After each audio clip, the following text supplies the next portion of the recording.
It's going to completely artistify. It's going to completely artistify.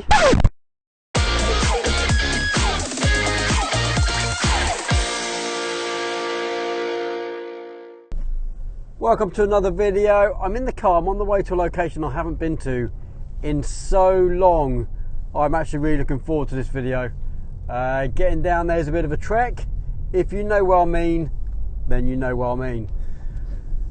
But this video is about 5 things you can do instantly today to just elevate your photography to a slightly different level if you're not doing these things already.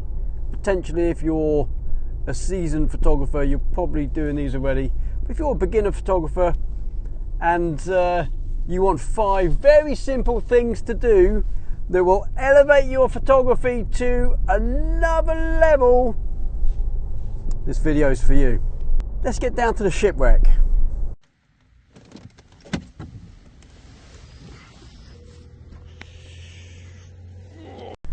Okay, we're here. Again, sorry about the wind if it's coming out. One thing I've noticed is they've made this road bigger, or wider at least. Seems to be more gravel than it used to be, a lot of stone and shingle. So yeah, just walking past Horsey Island, which funny enough is where I learnt to dive. Just like having a load of works done. But I'll get the drone out in a minute and fly it over and have a look. Maybe. Let's see. I've got my jacket on because I was out this morning, even though it's sunny, it was bitterly cold. So I thought I'd bring, because the wind over here can pick up quite a bit. So we'll see. Okay, the first one is going out and getting an intentional shot. And what I mean by that is having one composition in mind for whatever it is you're going to do, whether it's landscapes, model photography, whether you're doing interior design, whether you're going to do architecture, anything, whatever type of photography you're doing, have one composition in mind and go out and get that one composition. So do your research, know the location, know the model, know the poses you want, send the poses to the model, whatever it is, have one image in mind. And that's going to make you an intentional photographer. It's going to make you go out with a purpose. You come home with lots of shots, it's all gravy, but you've got that one shot that you need for your portfolio. And when we talk about other things later, that's going to become important to you, because you may go out and get 10, 15, 20, 100 shots. But even if I'm going to a wedding and I'm shooting a wedding, when I do the shots with the bride and groom together, what I call the intimate shots, I make sure I have one shot in mind, one shot that I know I want to come home with. So I know I've got a good shot for my portfolio. And it's the same for landscapes. No matter where I go, I research the location and work out exactly what I want and come home with that one composition. Now sometimes you have to get there and move around a little bit. You may not get the exact composition that you wanted from your vision, but you know you've got that one shot in mind, and it's the one shot that you're going to be taking home with you, and that's going to be important to you. I can't say it enough. It is so important that you come home pleased with what you've got. If you go out shooting for 500 pictures, not having anything really in mind, you're going to come home with a lot of snapshots. And I think it's one of the main important things that took my photography to a whole new level. And it's the one thing I tell everybody that I see when they come on my workshops. One composition, one image. Go out and get that one image. Now we're nearly at the shipwreck, so when we get down there, we'll talk about number 2. So let's get going.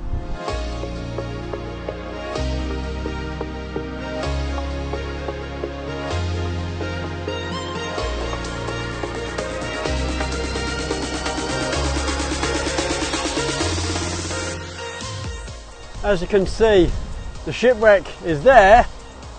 So is the other shipwreck, the big one that was supposed to be moved after a few weeks, which never got moved. Looks like the shipwreck is a complete wreck now. It is just gone and done. So we'll go down now. I'm going to bring the drone in a second. I'll probably fly over quickly and then come back and then bring it down over here. Oh, there's a cormorant down there. Doesn't like my drone. He flew off. I think it's a cormorant. I'm sure Greg will be able to tell me if I'm wrong. But my drone's still finding me, that's good. No, we're ready to land it around here. But let's have a quick fly over the shipwreck and then we'll go from there.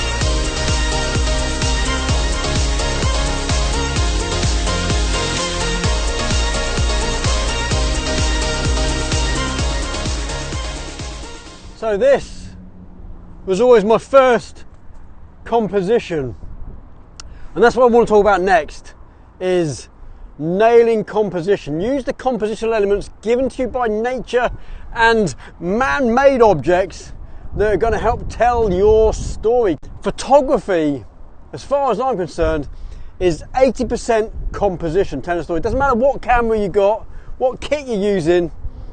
If you don't tell the story, you might have a technically perfect image. It's not going to have an emotional response with anybody because they're not going to understand what you're trying to say. So use composition to tell a story. This is number 2.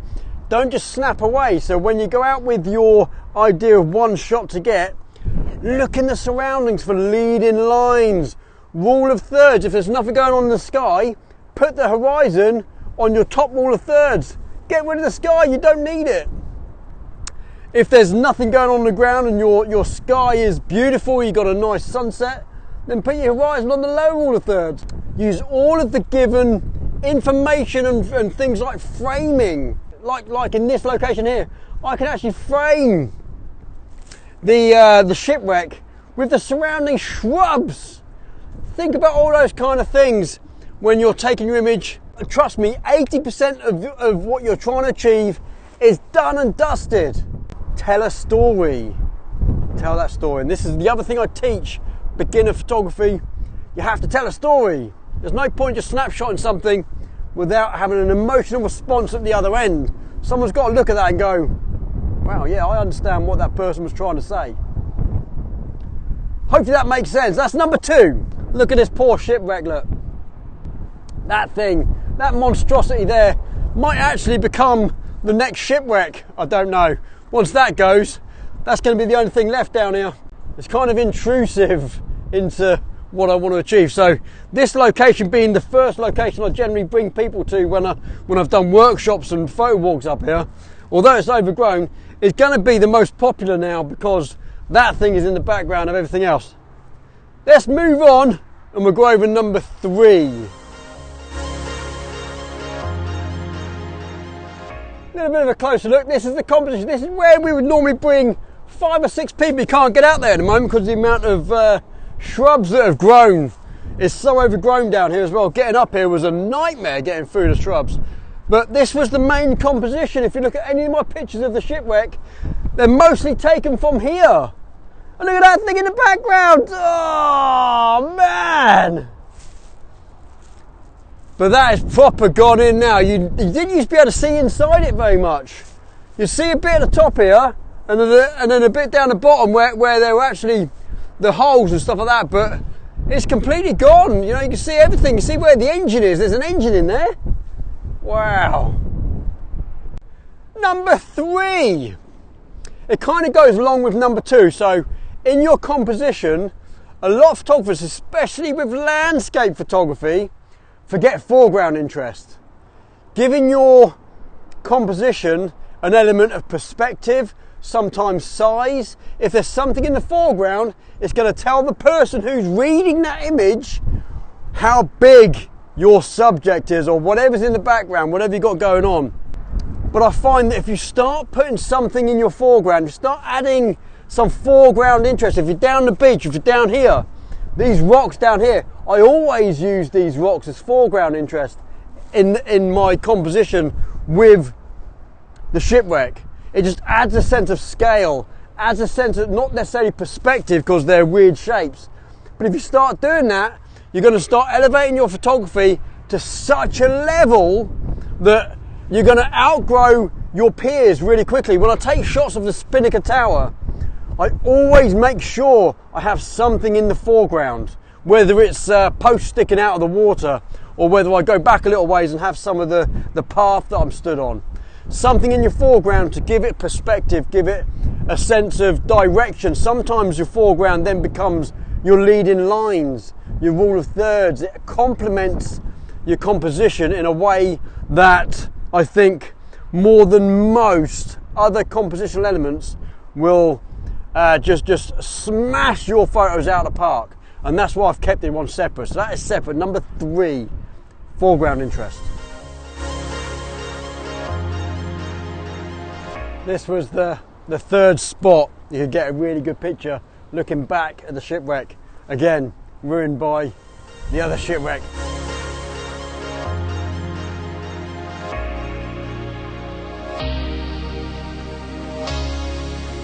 So this is probably the one that scares most beginners. Number 4, start using manual modes. Get out of auto, quick. It's going to change your photos into your art. And what I mean by that is that when you're in auto, your camera has full control. It doesn't know what you're taking a picture of, so it uses what it thinks are the best aperture, which is generally going to be about 5.6, which is okay in some cases, but in most cases you might want to push that a little bit higher to maybe f8, f11 if you're doing landscape photography, because you want everything in focus. If you're low to the ground at 5.6, you're going to get some things in your foreground out of focus. You may want that to give a bit of perspective, but in most cases in landscape photography, you want everything in focus. Or switch that around and you want to get a nice portrait. You want that nice background bokeh, the blur in the background. So you want to push your aperture wide so it goes down to the lowest aperture number you have. That might be f4, it might be f2.8, it might be f1.8, 1.4, whatever lens you've got. You're going to probably want to use that to your advantage. If you're in auto mode on your camera, you're never going to get that. It's never going to allow for it. So when you want to start taking your photography into an area where it becomes your art and you want to start creating something that you can be proud of and maybe want to print or put on your wall or whatever, using manual modes is going to be the way to do that. Now it sounds scary, but it doesn't have to be, because your camera has a feature in it that shows you how to balance the 3 settings that you need to be in manual. Your ISO, your shutter speed and your aperture. You have a meter, you have a light meter in your camera already that's going to help you balance your pictures out so you've got a good exposure when you're in manual. Think of it like this. Your ISO is basically the sensitivity of your sensor. It doesn't affect how much light comes in, but what it does is it amplifies the signal. So the higher the ISO, the more amplified the light is in your picture. So if you are outside on a day like today, when it is really, really sunny, you've got all these harsh shadows, you probably want to go to the best ISO you have. Now when we say best ISO, we mean the lowest number. Generally in most cameras it's going to be ISO 100. If you're indoors, you may want to push it up to ISO 500, maybe ISO 800. Think about that first. So your ambient light is being controlled by your ISO. Back in the old days when we shot film, if you remember those days, if you're an old fart like me, you used to buy your film with the ISO on the box. Now back in those days I didn't really understand it, but I used to buy an ISO 100 film, go home, shoot indoors. It wasn't sensitive enough for indoors, so all my photos would come back black or really dark. No, I never understood that back in the day. If you think about that now, the same applies. If you're indoors, you want to push your ISO to make your sensor a little bit more sensitive. So think about ISO first. And then in most cases, you might want to be thinking about your aperture. So if you're out on location, you're shooting a landscape, you might want an aperture of f8, maybe f11. That's going to get everything in focus. If you're doing a model shoot, you might want your best aperture. So you want your f4 or your f2.8. Simple, right? Really, really simple. Think of it like that. Now all you need to worry about now is your shutter speed. Now if you're on a tripod and you're out on location shooting landscape photography, it doesn't really matter what your shutter speed is. All you've got to worry about is when your meter on your camera goes back to the middle. Get it somewhere near the middle on the meter. If you're shooting mirrorless, generally you've got a digital meter, so it'll be a number. So it'll either be a plus number or minus. Get that back to 0 and you're somewhere in the realms of having a good exposed image. That's as simple as it has to be. Trust me, you don't need to make it any more difficult than that, not at this stage anyway. You just need to remember that you need to balance your exposure. Now that's all it takes. If you're outside and it's a nice sunny day, ISO 100. If it's cloudy, maybe 200, maybe 250. If you're indoors, 500 or 800, and then get your aperture depending on what style of shoot you're doing. So if you're doing landscapes, f8, f11, and then worry about your shutter speed. Get that meter back to somewhere near 0 and you're just about spot on for a well exposed image. But trust me, once you start doing that, you're going to start creating artwork, and that's what it's all about. Your photography then becomes your art, because you're now thinking about the type of photography you're doing, not just letting your camera think it's doing random stuff. I've waffled on a little bit on that one, but it's important. Get into manual, trust me, you won't be disappointed. So that's John Pounds there, that's the old scrapyard. There used to be a massive, great big crane just out there on a barge, and at the moment it's all being demolished because that whole plateau there, which encompasses a little bit of MOD stuff, there's a firing range over there, as well as the scrapyard, is all being turned into flats and other kind of shops and all that kind of stuff. But I used to love that crane. You had a love-hate relationship with that crane. If you ever came down here, you either loved it or you hated it. Okay, I'm going to talk to you as I walk now, so I do apologise if the camera's a little bit bumpy. The last one, number 5, is a very simple one, but sometimes one that people kind of overlook. And if you follow a little bit of advice, especially with landscapes, if you're doing anything outdoors in terms of photography, it could be a model shoot, I don't know, it could be. If you're not modifying the light, change up the time that you shoot. So you can see me now, I'm down here and it is bright, it is horrible, the contrast is nasty. If I turn around this way, look at all these harsh shadows on my face, on my nose. Look, we wouldn't light a model like this with a really harsh bright sunlight. We would diffuse it, right? We would get a nice big softbox or a nice big white sheet to shoot light through and diffuse the light.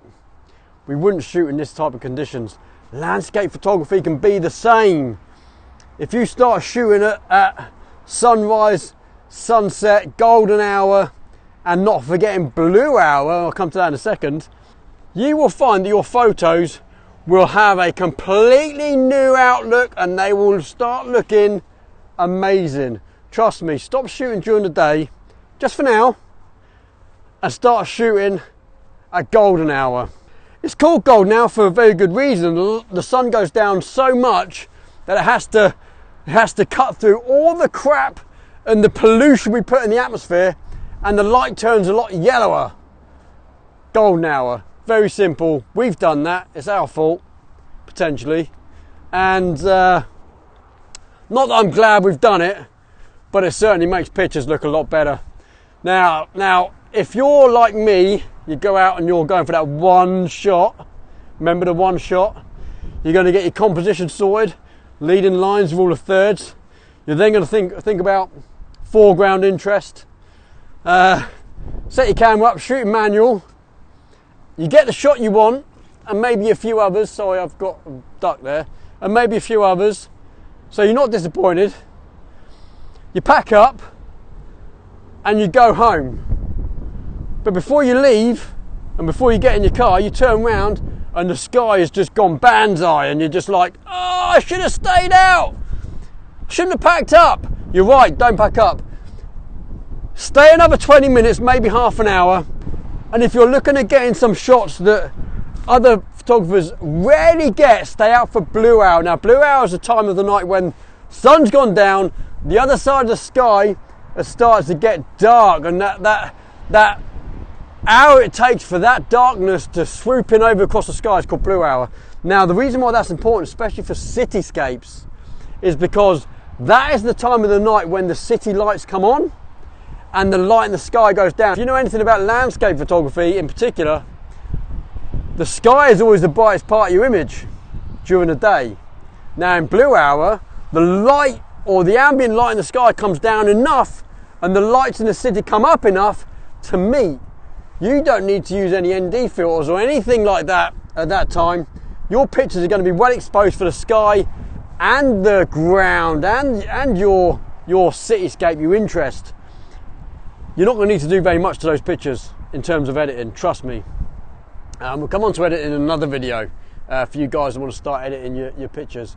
But blue hour is a time of the night where people, photographers, they just forget, they've gone home. And it's the same for the morning as well. So go out earlier than the sunrise. So if the sun is rising at 6, go out for 5. I was out this morning on a photo walk down Eastney Pier. Now the sun rose at 10 past 6. I was already down there at 5 o'clock getting my drone out and getting some other bits and pieces sorted out. I'm going to get a picture of the shipwreck before I go in a minute. But it's the part of the day and part of the night that photographers forget. They pack up, they go home, or when they're going out for a sunrise, they completely miss blue hour in the morning. And it's a shame because, it's like I say, it's the part of the day, those two times a day. It's when you just don't need to do anything mad with your exposure because the sky is just about the same exposure as the ground, as your foreground, stuff like that. So bear that in mind, the time of the day you shoot. Number 5, go out golden hour, stay for blue hour. Really important. I'm going to get a picture of this now.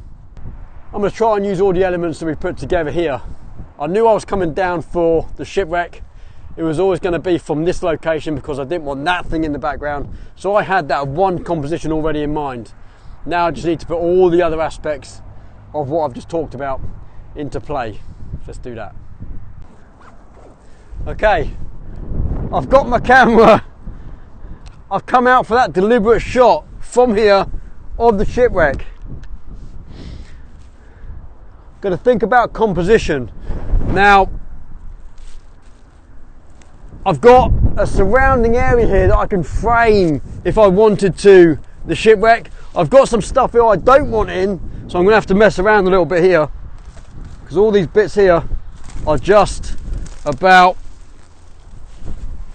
doing my nutting. Now, unlike me, if you come out here, make sure you have trousers on. Don't come out in shorts.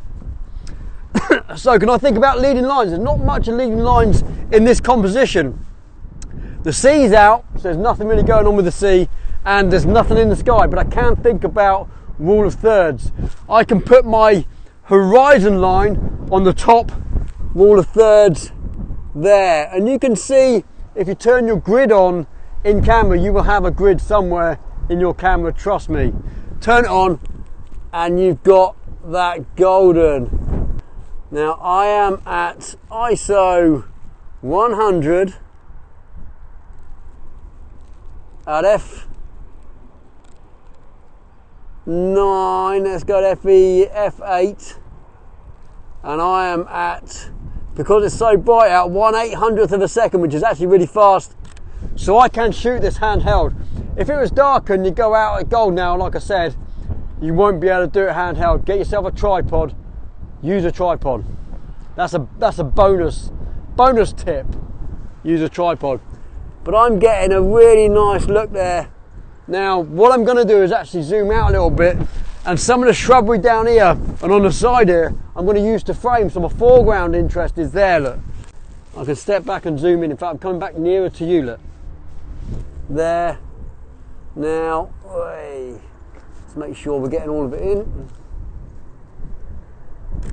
So very sharp. So you've got to remember there, ISO 100, f8, because I'm doing landscape photography, and I just use the meter on the back of my camera to show me how fast my shutter speed needs to be.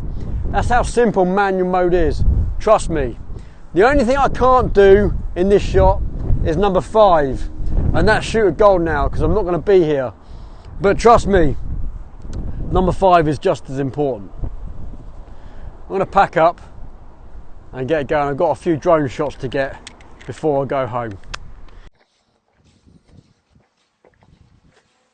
So that's it for this video. Thanks for watching. Appreciate you being here. Remember the 5 tips. Go out for one composition. Get your composition right. Use foreground interest. Shoot manual. Get used to doing that. And stick around for sunrise and sunset. Don't just shoot during the day when you've got harsh shadows like this. You wouldn't do it with a model. Don't do it with landscapes. Don't do it with anything. Get up in the morning, get your bum out of bed, go do a sunrise, or stay out late, get a sunset. And don't forget blue hour. Thanks for watching. Got anything out of this video, please whack a thumbs up. Any comments or questions, I answer everything. Always have done, always will. And if you'd like to see more content like this, please consider subscribing, hit the notification bell so you get updates every time I upload a new video. That'd be amazing. Until the next one, see you soon.